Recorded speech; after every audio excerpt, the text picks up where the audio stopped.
What's up, everybody? We are back. John Della Rose here, the leading Hispanic voice in science fiction. I've been reading a lot of John Byrne work lately. You've probably seen my reviews of his She-Hulk, and I haven't done the Fantastic Four yet, but I will at some point. And I'm going to be doing a Star Trek review of his Star Trek work pretty shortly. And I also bought his Wonder Woman work, and we did a little bit of his Superman there a while back too. So John Byrne's been somebody who's been on the mind, and I looked him up, and of course, he's kind of a recluse who isn't on any social media whatsoever, but he does have his own forum.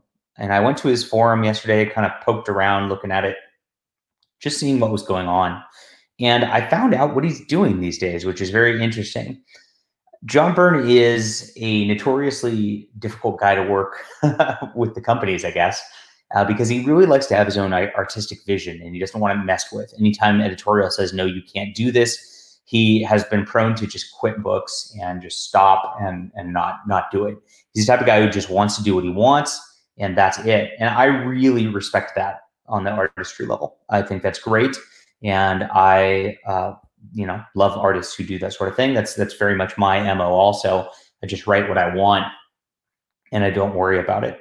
And I know that a lot of artists are not in a position to be able to do that because you get to a point where you have to have a career, you have to start your own thing. You're trying to, make enough money to survive a lot of the time. And you just can't just do what you want. You have to take that paycheck. Even great artists like Steve Ditko went back and took that paycheck several times. He did the Squirrel Girl origin story for Marvel later. He worked on Power Rangers for a bit.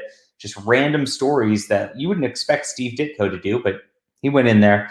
And honestly, on those books, you can tell that Ditko phoned it in. And I'm sure Byrne's done the same thing. I mean, I've seen his art. Some of his art's extremely beautiful. Some of it, I look at it and I go, he really didn't try that hard on that one. And, you can tell the ones that an artist is invested on and the ones that they're not. But John Byrne's always been a big fan, in addition to the fact that he is a wonderful artist and wonderful creator.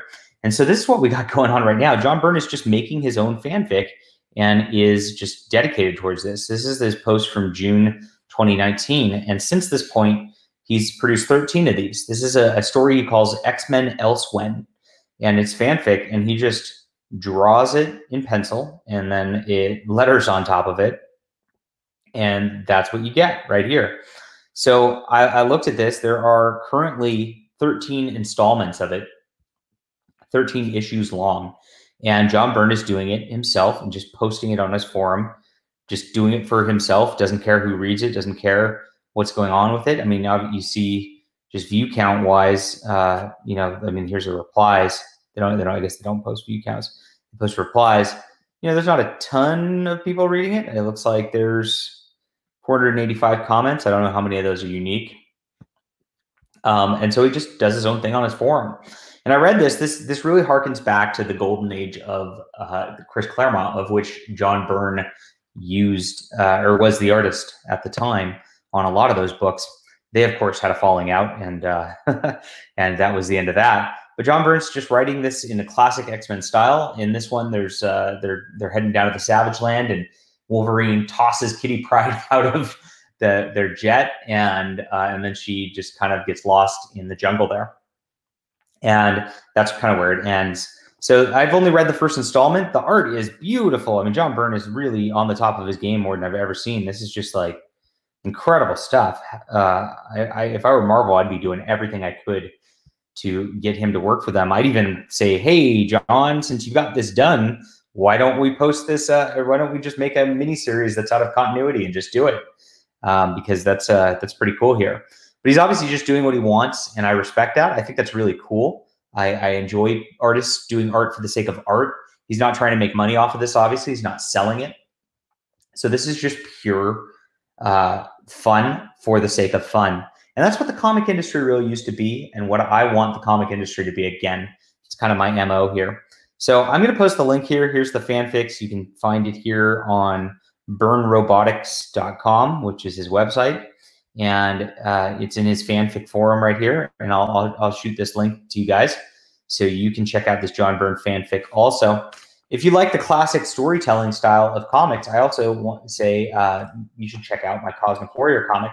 I've got 2 issues right now out, and this just harkens back to that age where it was fun in the Bronze and Silver Age, where you got, John Carter just fighting aliens or the Green Lantern just fighting aliens. We got the same sort of vibe here going on with the Cosmic Warrior.